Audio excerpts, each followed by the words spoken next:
Hi student, I am Santosh Vishwakarma. Today I will start class 12th chemistry unit 2 solution. This is part 7. Today my topic is colligative properties of solution.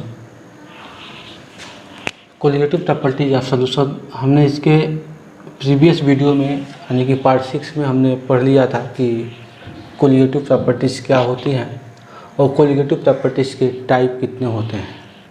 तो हमने देखा था कि colligative properties 4 type के होते हैं और वहाँ पे हमने सारे कोलिगेटिव प्रॉपर्टीज़ को डिस्कस किए थे। अब जितने भी कोलिगेटिव प्रॉपर्टीज़ होते हैं सबको हम ब्रीफली स्टडीज करेंगे यहाँ पे। तो चलिए हम फर्स्ट टॉपिक लेके चलते हैं इसके टाइप को, कोलिगेटिव प्रॉपर्टीज़ के टाइप को, जिसका नाम है relative lowering of vapour pressure. Relative lowering of vapour pressure. Vapour pressure ये हमारा टॉपिक है। Relative lowering of vapour pressure ये कोलिगेटिव प्रॉपर्टीज़ का फर्स्ट टाइप है। इसको हम शॉर्ट फॉर्म में RLVP के नाम से जानते हैं। इसका मतलब होता है relative lowering of vapour pressure. तो जैसा कि आप जानते हैं हमने इसको बताया था कि मान लेते हैं हमारे पास यहाँ पे एक कंटेनर है और इस कंटेनर में हमने यहाँ तक सॉल्वेंट लिया है। यहाँ पे क्या है, सॉल्वेंट है, एज अ वाटर है। यहाँ पे क्या है, वाटर है, इसको बोलते हैं सॉल्वेंट। अब जानते हैं कि वाटर है तो कुछ जो जितना हम मान लेते हैं एक कोई टेम्परेचर इसका फिक्स कर लें। हम मान लेते हैं 50 डिग्री सेंटीग्रेड इसका टेम्परेचर हम फिक्स कर रहे हैं। सबको आप टेम्परेचर जितना चाहें उतना ले सकते हैं, लेकिन हम 50 डिग्री सेंटीग्रेड हम यहाँ पे टेम्परेचर फिक्स कर रहे हैं। तो 50 डिग्री सेंटीग्रेड जब टेम्परेचर हम फिक्स करेंगे तो देखिएगा यहाँ पे जो इम्पटी एरिया है, जो इम्पटी स्पेस है, यहाँ पे इस वाटर का यानी कि सॉल्वेंट का वेपर प्रेशर क्रिएट होगा। यानी कि यहाँ पे प्रेशर क्रिएट होगा, वेपर का प्रेशर क्रिएट होगा। आप देखते होंगे कि अगर कुकर है, कुकर में वाटर है, वाटर को जब हम हीट करते हैं ढक्कन बंद करके कुकर का, तो क्या होती है कि एक उसके कुकर के अंदर एक वेपर प्रेशर क्रिएट होता है, जिसकी वजह से कुकर की सीटी बनने लग जाती है। तो ऐसे ही क्या होता है कि ये प्योर सॉल्वेंट है वाटर, 50 डिग्री सेंटीग्रेड हमने इसको टेम्परेचर दिया है। तो देखेंगे जो वाटर जो कंटेनर का जो इम्पटी एरिया है जहाँ तक पानी नहीं भरा हुआ है, तो वहाँ पर क्या होगा, उसके एरिया में, इम्पटी एरिया में वाटर का वेपर प्रेशर बनना स्टार्ट हो जाएगा। वेपर प्रेशर यहाँ पर बनना स्टार्ट हो जाएगा। लेकिन जैसे ही अगर हम इसमें हम non volatile solute particle, non volatile solute particle यानी कि सॉल्यूट जैसे हम इसमें ऐड करेंगे, non volatile solute particle add करेंगे, तो ऐड करते ही ये वाटर और नॉन वोलेटाइल सॉल्यूट पार्टिकल दोनों मिलकर सॉल्यूशन बन जाएंगे। और जैसे ऐड करेंगे तो जो टेम्परेचर हम 50 डिग्री सेंटीग्रेड दे रहे थे सिर्फ वाटर को, अब वो 50 डिग्री सेंटीग्रेड वाटर पर ना जाके पूरे सॉल्यूशन पे जाएगा। यानी कि वाटर के भी मॉलिक्यूल में 50 डिग्री सेंटीग्रेड एब्जॉर्ब होगा और जो नॉन वोलेटाइल सॉल्यूट पार्टिकल वहाँ पर भी इसका 50 डिग्री सेंटीग्रेड का कुछ पार्ट इसमें भी नॉन वोलेटाइल सॉल्यूट पार्टिकल में भी एब्जॉर्ब होगा। इस तरह से क्या है, जो वेपर प्रेशर पहले इतना ज़्यादा बन रहा था, नॉन वोलेटाइल सॉल्यूट पार्टिकल को मिक्स करने के बाद वेपर प्रेशर इतना ज़्यादा नहीं बनेगा। यानी कि कह सकते हैं कि पूरे सॉल्यूशन का वेपर प्रेशर डिक्रीज कर जाएगा, यानी कि लोअरिंग हो जाएगा। तो उसी को हम लोअरिंग ऑफ वेपर प्रेशर पढ़ते हैं, जिसको हम डिफाइन कर लेते हैं अनएडिंग। यहाँ पे हम चाहें तो टेम्परेचर के लिए आप बर्नर बना सकते हैं, लिख सकते हैं अनएडिंग नॉन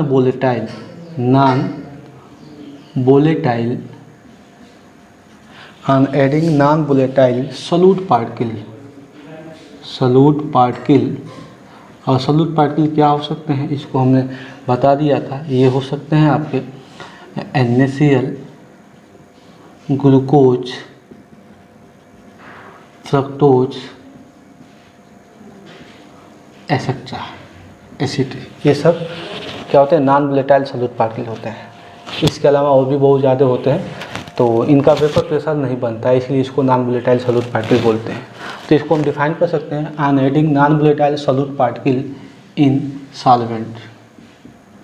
में ये वाटर सॉल्वेंट है ना, सॉल्वेंट में नॉन वोलेटाइल सॉल्यूट पार्टिकल हम क्या करेंगे, ऐड करेंगे। तो क्या होगा, the vapour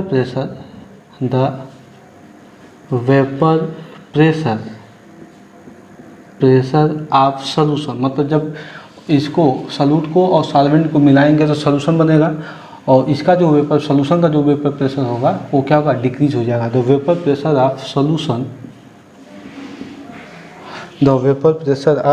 solution are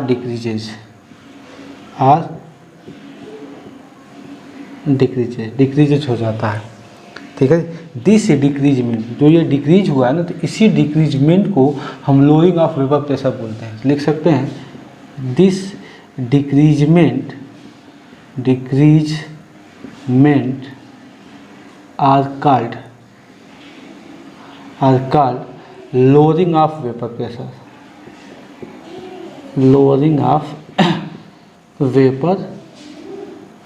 pressure, देखिएगा, इसको हम लोअरिंग ऑफ वेपर प्रेशर का नाम देते हैं, इसको लोअरिंग ऑफ वेपर प्रेशर का नाम देते हैं। और ये relative lowering of vapour pressure नहीं है, ये सिर्फ है lowering of vapour pressure.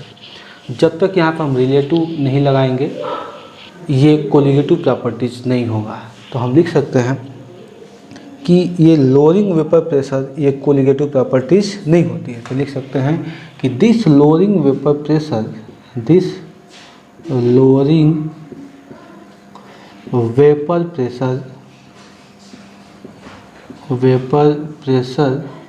Are not colligative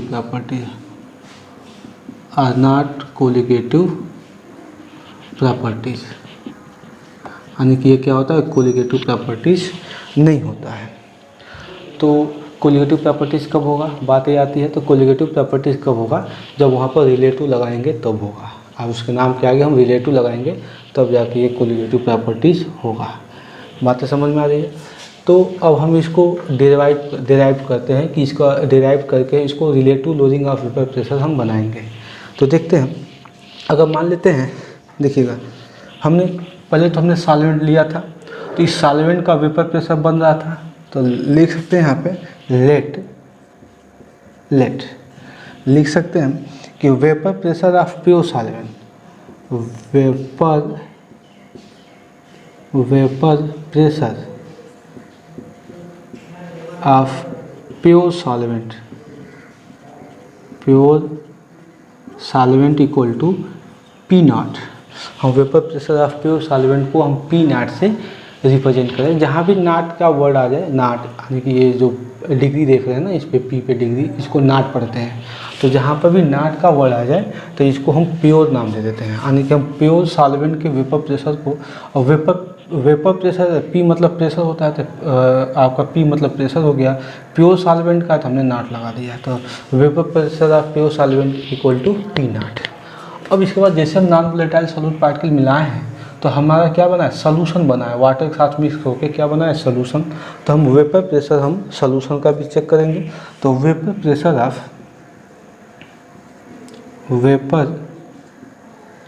pressure of solution, pure solution भी लिख सकते हैं, वेपर प्रेशर ऑफ सोल्यूशन है तो वेपर प्रेशर है तो पी लगा दें, सोल्यूशन है तो सोल्यूशन के लिए हम एस लगा दिए, PS। तो वेपर प्रेशर ऑफ सोल्यूशन हो गया। और प्योर सॉल्वेंट है तो हमने नॉट लगा दिया। तो सॉल्वेंट के लिए हम यस नहीं लगाए हैं, यस लगाते तो ये भी सोल्यूशन का जैसा हो जाता है, ये भी सोल्यूशन जैसा हो जाता है। इसलिए हम प्योर सॉल्वेंट को नॉट से रिप्रेजेंट किए हैं और सोल्यूशन को हम एस से रिप्रेजेंट किए। और वेपर प्रेशर है तो पी, यहाँ पर भी वेपर प्रेशर है तो पी हमने यूज़ किया है। तो हम लोअरिंग वेपर प्रेशर निकालेंगे। तो लोअरिंग लिखेंगे, lowering vapour pressure, lowering vapour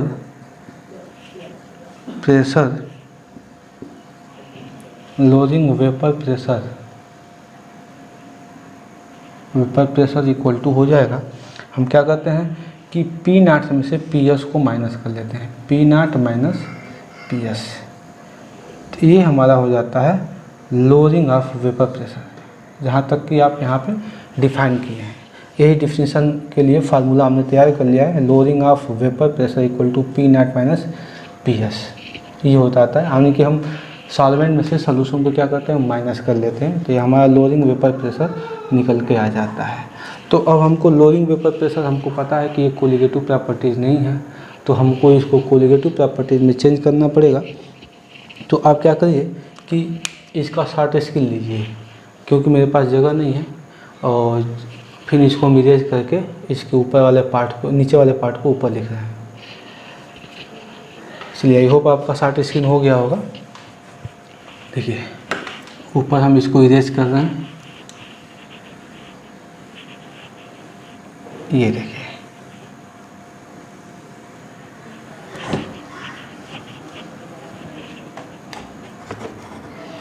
ये हमारा लोअरिंग वेपर प्रेशर बन गया। अब लोअरिंग वेपर प्रेशर जैसे बना तो हम क्या करेंगे कि इसमें हम पी नाट है ना, पी नाट मतलब क्या है, pure solvent, vapour pressure of pure solvent, P nought से इस पूरे लोअरिंग वेपर प्रेशर में हम डिवाइड कर देंगे।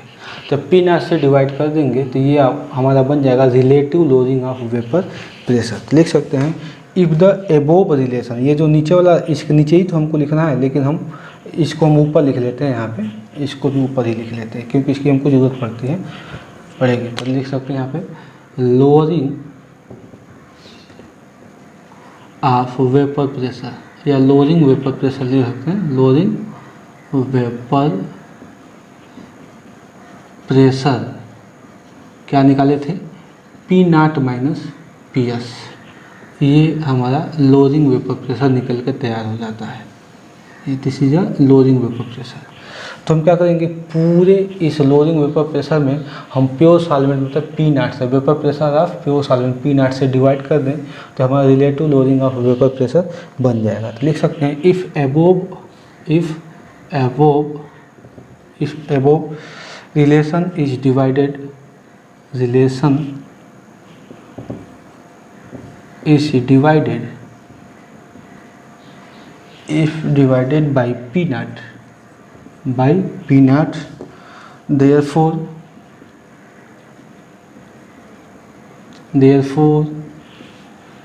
it is called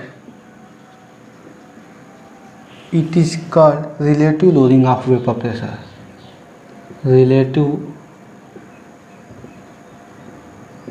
lowering of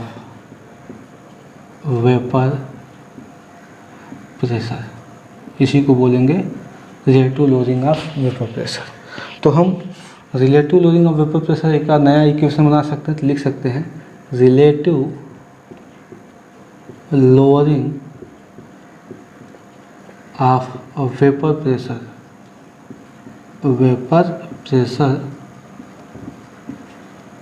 equal to क्या करेंगे, पी नाट minus P S upon P nought, यानी कि जो लोअरिंग वेपर प्रेशर उसमें पी नाट से क्या करेंगे, डिवाइड कर देंगे। तो ये आपका ये हो जाएगा relative lowering of vapour pressure, ये हो जाएगा। तो यानी कि अब चाहें तो इसको हम शॉर्ट फॉर्म में लिख सकते हैं, क्योंकि relative lowering of vapour pressure को हम आर एल वी पी के नाम से जानते हैं। तो इसको चाहें तो शॉर्ट में लिख सकते हैं R L V P equal to P naught minus P S upon P nought. इसको याद रखेंगे क्योंकि ये बहुत इंपॉर्टेंट टॉपिक्स है। जैसे ही ये relative lowering of vapour pressure आ जाता है तो राउल्ट लॉ के according to the Raoult law, एक राउल्ट लॉ सिलेबस में आपके इसी सिलेबस में पढ़ना है। तो उसको हम जब कोलिगेटिव प्रॉपर्टी हम ख़त्म कर लेंगे तो हम राउल्ट लॉ को बताएंगे क्या होता है राउल्ट लॉ। तो according to the Raoult law लिख सकते हैं यहाँ पे, according to the Raoult law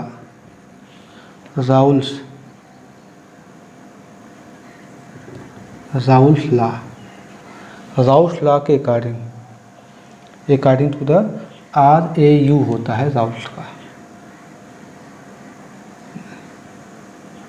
Raoult law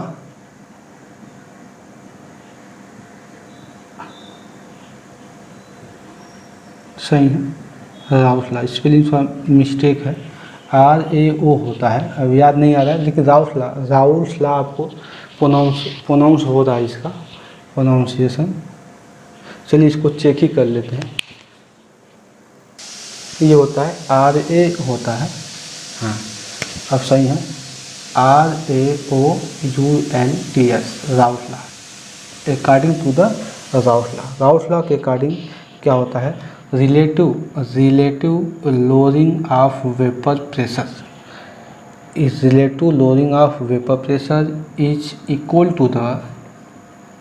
equal to the mole fraction of solute particle, mole fraction of solute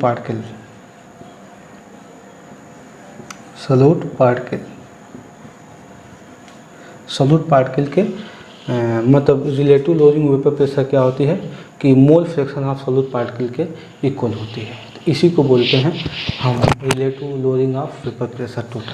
तो क्या होगा, नाउ लिख सकते हैं, नाउ ये हो जाएगा, लिख सकते हैं कि relative lowering vapour pressure equal to किसके इक्वल होता है, मोल फ्रैक्शन ऑफ सॉल्यूट। ये सॉल्यूट के मोल फ्रैक्शन के क्या होता है, इक्वल होता है। तो अब इसको हम ऊपर लिखेंगे क्योंकि हमारे पास नीचे जगह नहीं है, तो आप इसका शार्ट स्क्रीन ले लीजिए। तो शार्ट स्क्रीन ले लीजिए आप जल्दी से इसको। चलिए इसको यूज करते हैं।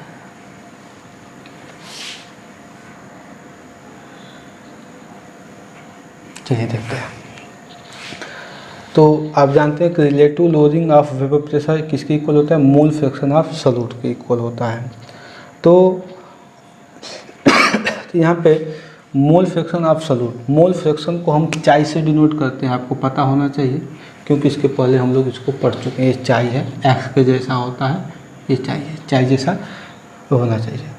तो अब हम मोल फ्रैक्शन ऑफ सॉल्यूट का अगर मोल फ्रैक्शन निकालें तो ये हो जाएगा, अगर मैं सॉल्यूट के मतलब पूरे जानते हैं सॉल्यूशन में सॉल्यूट होता है और क्या होता है, सॉल्वेंट होता है सॉल्यूशन के अंदर।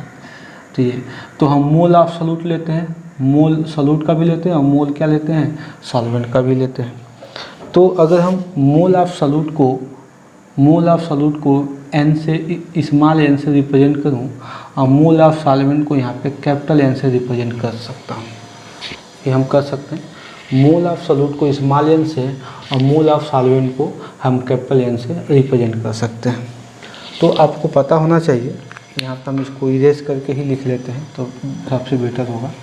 देखिएगा, देखिए हम इसको लिख सकते हैं कि मोल फ्रैक्शन ऑफ सॉल्यूट क्या होता है। ये अगर इसको डिफाइन करें तो मोल्स ऑफ सॉल्यूट को n और मोल्स ऑफ सॉल्वेंट को मैं n लगा दूँ। तो मोल्स ऑफ सॉल्यूट अगर निकालूँ, तो सॉल्यूट की वैल्यू n है, तो n upon moles of solution होना चाहिए, लास्ट में ये होती है ना कि दोनों को ऐड करेंगे तभी तो सॉल्यूशन बनेगा। तो small n plus capital N, तो n प्लस n, तो ये आपका निकल जाता है मोल फ्रैक्शन ऑफ सॉल्यूट। ये सारी मोल फ्रैक्शन ऑफ सॉल्यूट की वैल्यू हो जाएगी n upon n plus n। तो ये हमारा मोल फ्रैक्शन ऑफ सॉल्यूट निकल के आ जाता है। तो ये हो गया। तो मैं यहाँ पे यही चीज़ें आप ये सारी चीज़ें आपको पता होनी चाहिए क्योंकि आप पहले से ये जानते हैं। तो हम इसी का यूज करेंगे। तो देखिए हम लिखें यहाँ पे relative lowering vapour pressure is equal to the mole fraction of solute. ये सॉल्यूट के मोल फ्रैक्शन के क्या होते हैं, इक्वल होते हैं। तो रिलेटिव लोअरिंग वेपर प्रेशर की वैल्यू क्या है, P0 minus PS upon P0, यहाँ पे क्रिया में P0 minus PS upon P0 equal to mole fraction of solute. तो मोल फ्रैक्शन ऑफ सॉल्यूट की वैल्यू क्या है, ये हमने भी निकाला है, ये हो गया n upon n plus n, ये निकाला है। ये हमारी न्यू वैल्यू निकल के आ गई है ये। तो अब हम ये सब इरेज करते हैं क्योंकि ये सब हमारी वैल्यू ख़त्म हो गई, ऊपर हमने लिख दिया है। तो देखिए ये चीज़ आपको पता होना चाहिए क्योंकि इसके बहुत ज़्यादा यूज है मोल फ्रैक्शन का, ये हम इरेज कर रहे हैं इसको। तो देखिएगा कि जब हम मोल फ्रैक्शन निकालते हैं, मान लीजिए हमारी वैल्यू दे दिया है n upon n plus n, हमको मोल फ्रैक्शन निकालना है n का, यानी n क्या है, सॉल्यूट है ऑफ सॉल्यूट का है। सॉल्यूट का हमको मोल फ्रैक्शन यानी कि ये n है, n की वैल्यू निकालनी है। तो हम क्या करते हैं कि इसकी वैल्यू जो होगी उसको हम लिखते हैं, फिर अपान फिर इसी की वैल्यू, फिर हम क्या है सॉल्वेंट n क्या है मोल ऑफ सॉल्वेंट, हम n की वैल्यू क्या करते हैं पुट अप लिखते हैं। यहाँ आप लिख सकते हैं n equal to moles of solute और capital N equal to moles of solvent और n plus n equal to moles of solution. इतना तो आपको आना ही चाहिए। तो बताइए कि मान लेते हैं इसकी वैल्यू कुछ भी हो, जो भी हो, इसकी वैल्यू जो होगी वही वैल्यू इसकी भी होगी, दोनों तो सेम ही है, और n की वैल्यू कुछ भी हो। तो जब हम क्या करेंगे कि दोनों को, इसको स्मॉल n कैपिटल N को जब हम प्लस करते हैं और जब क्वेश्चन दिया जाता है मोल्स ऑफ सॉल्यूट निकालने के लिए, तो इसमें माइन्यूट डिफरेंस आता है, बहुत थोड़ा सा बस डिफरेंस आता है इनकी वैल्यू में, यानी कि वो वैल्यू कैपिटल N के इक्वल होती है। यानी कि हम इसको एक्सप्रॉक्स लिख सकते हैं, एक्सप्रॉक्स equal to the moles of solute upon n plus n को हम कैपिटल N लिख सकते हैं, यानी कि मोल्स ऑफ सॉल्वेंट। देखिए मोल्स ऑफ सॉल्वेंट इतना हम लिख सकते हैं इसकी वैल्यूज को। तो लिख सकते हैं वी नो डैट, वी यहाँ पर लिख लेते हैं वी नो डैट, हम जानते हैं क्या कि हम ये जानते हैं कि कैपिटल N अपान ऐसा small n upon small n plus n एक्सप्रॉक्स equal to the n upon capital N। ये जब इसको प्लस करेंगे तो बहुत थोड़ा सा डिफरेंस आता है, पॉइंट का डिफरेंस आता है, यानी कि जो बड़ी वैल्यू होती है उसी की वैल्यू ज़्यादा होती है, मतलब उसी की वैल्यू पे डिपेंड करता है n plus n small n plus capital N, यानी कि जो कैपिटल N क्या है मोल्स ऑफ सॉल्वेंट ए। तो हम इसके जगह पे हम ये लिख सकते हैं। तो हमें नया फार्मूला हमारा बन जाएगा नाउ नया फार्मूला क्या बनेगा, P naught minus P S upon P naught equal to n upon n small n upon n। ये हमारा नया फार्मूला बन के आता है। तो हमको देखिएगा हम मोल, ये n क्या है मोल है, ये भी क्या है मोल है, और मोल आप डिफाइन करना चाहते हैं। मोल का मतलब क्या होता है, मास अपान मोलर मास, ये होता है मोल, ये मोल का डिफिनेशन होता है, मास अपान मोलर मास। तो ये मास अगर सॉल्यूट का है स्मॉल n का है तो मोल भी स्मॉल n का ही होगा, तो मास भी क्या होगा मास ऑफ स्मॉल n ही होगा, और molar mass of small n ही होगा। अगर कैपिटल N का लिखें तो सब कैपिटल N का होगा, ये होना चाहिए। अगर मैं देखिएगा अगर मैं मास को W से रिप्रेजेंट करूँ और मोलर मास को कैपिटल M से रिप्रेजेंट करूँ, इतना तो कर ही सकते हैं। तो देखिए तो यहाँ पे नया फार्मूला जनरेट क्या होगा, यहाँ पे लिख लेते हैं, यहाँ पर होगा P naught minus P S upon P naught equal to, इसके जगह पर मैं लिख सकता हूँ W अपान M। ये मोल ऑफ सॉल्वेंट है तो इसको भी लिख सकता हूँ W अपान M, ये दोनों को हम W अपान M लिख सकते हैं। तो बात आती है कि दोनों में कॉमन क्या होगा, डिफरेंस क्या है, दोनों तो सेम ही लग रहे हैं, तो हम यहाँ पे डिफरेंस बनाएंगे। आप जानते हैं ऊपर वाला n की वैल्यू है W अपान M और नीचे वाला W अपान M क्या है कैपिटल N की वैल्यू है। तो ये दोनों में डिफरेंस हमको नहीं दिख रहा है, तो हम लोग क्या करेंगे, हमको पता है कि हमेशा सॉल्वेंट की अमाउंट क्या होती है ज़्यादा होती है सॉल्यूशन के अंदर, और सॉल्यूट की अमाउंट क्या होती है कम होती है।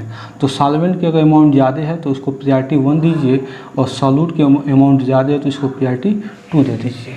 आप चाहें तो इसको उल्टा कर सकते हैं, सॉल्वेंट को 2 लिख सकते हैं, सॉल्यूट को 1 लिख सकते हैं, लेकिन रूल के हिसाब से चलेंगे तो सॉल्वेंट की प्रायोरिटी, यानी सॉल्वेंट हमेशा ज़्यादा होते हैं किसी सॉल्यूशन के अंदर, सॉल्यूट क्या होते हैं कम होते हैं, तो सॉल्वेंट को 1 दीजिए, सॉल्यूट को 2 प्रायोरिटी दीजिए। तो आप बताइए कि हमारा या स्मॉल n सॉल्यूट है तो सॉल्यूट को हमने 2 दिया है तो ये भी 2 हो जाएगा, और ये भी क्या हो जाएगा 2 हो जाएगा। हमने सॉल्वेंट को 1 दिया तो ये भी 1 हो जाएगा, और ये भी क्या हो जाएगा 1 हो जाएगा।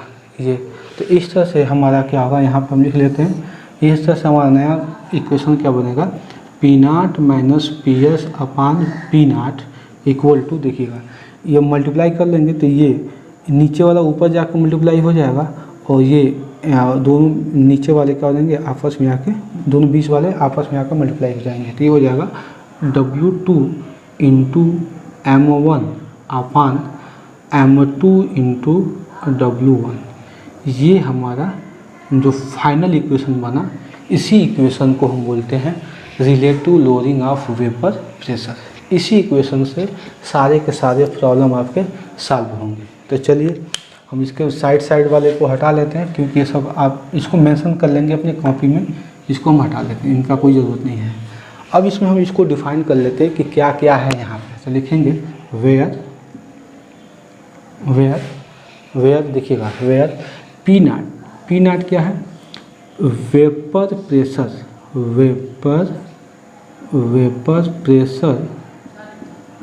Of pure solvent, pure solvent. ये प्योर सॉल्वेंट का क्या है, वेपर प्रेशर है।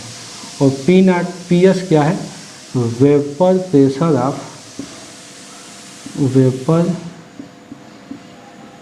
ऑफ सॉल्यूशन है ये, ठीक है, वेपर प्रेशर ऑफ सॉल्यूशन है। अब यहाँ पर लिख लेते हैं, यहाँ पर भी लिख लेते हैं, जगह नहीं है नीचे मेरे पास। अब W2 देखिए, 2 वाला टर्म सॉल्यूट के लिए और 1 वाला टर्म किसके लिए, सॉल्वेंट के लिए। तो W2 क्या है, मास ऑफ सॉल्यूट, और M1 क्या है, मोलर मास, M2 है ना, टू वाला टर्म एक साथ लिख लेते हैं। तो मोलर मास ऑफ, 2 वाला सॉल्यूट के लिए यूज करते हैं तो सॉल्यूट ही लिखेंगे, सॉल्यूट। अब फिर हमारे पास W1 है, W1 को हम लिखेंगे मास ऑफ, ये W1 की प्रायोरिटी सॉल्वेंट को देते हैं, सॉल्वेंट। और M2 लिखें तो M2 इक्वल टू क्या हो जाएगा, मोलर मास ऑफ सॉल्वेंट। तो ये हमारा टॉपिक ख़त्म हुआ, relative lowering of vapour pressure. तो ये फार्मूला आपका मेन है, इस फार्मूले को आप याद रखेंगे। और आप चाहें तो W1 W2 की वैल्यूज चेंज कर सकते हैं, यानी कि हम नहीं ये कर रहे हैं कि आप यही याद करेंगे, अपने मन से भी फार्मूला आप जनरेट कर सकते हैं। ये सब सारी चीज़ें समझ में आ ही गया होगा। तो आप चाहें तो 1 जो प्रायोरिटी हम सॉल्वेंट को दे रहे थे, आप सॉल्यूट को भी दे सकते हैं। तो सॉल्यूट को देंगे तो बस इसमें 1 2 की वैल्यूज जो ऊपर नीचे हो जाएंगी, चेंज हो जाएंगी।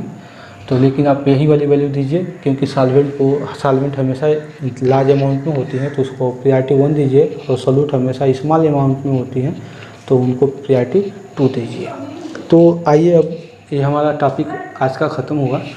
अब हम इस पर हम ये देख लेते हैं कि क्या हम इसको, आप कितना समझे हैं इसको, आप इस पर कितना फोकस अपना दिमाग किए हैं, इसको हम देख लेते हैं। एक समरी में देख लेते हैं, बहुत शॉर्ट टाइम में।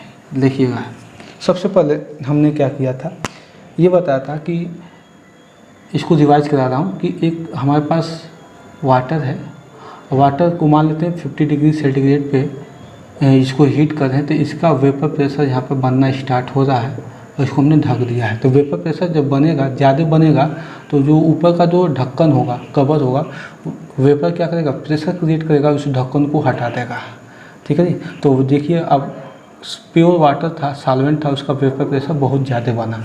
लेकिन जैसे इसमें नॉन वोलेटाइल सॉल्यूट पार्टिकल हमने मिक्स किया, नॉन वोलेटाइल सॉल्यूट पार्टिकल हमने मिक्स किया, तो पूरे सॉल्यूशन का वेपर प्रेशर क्या हो गया, डिक्रीज हो गया। तो हमने क्या लिखा था कि अगर प्योर सॉल्वेंट को अगर हम वेपर प्रेशर, यहाँ पे ऐसे लिखे शॉर्ट फॉर्म में, वेपर प्रेशर ऑफ प्योर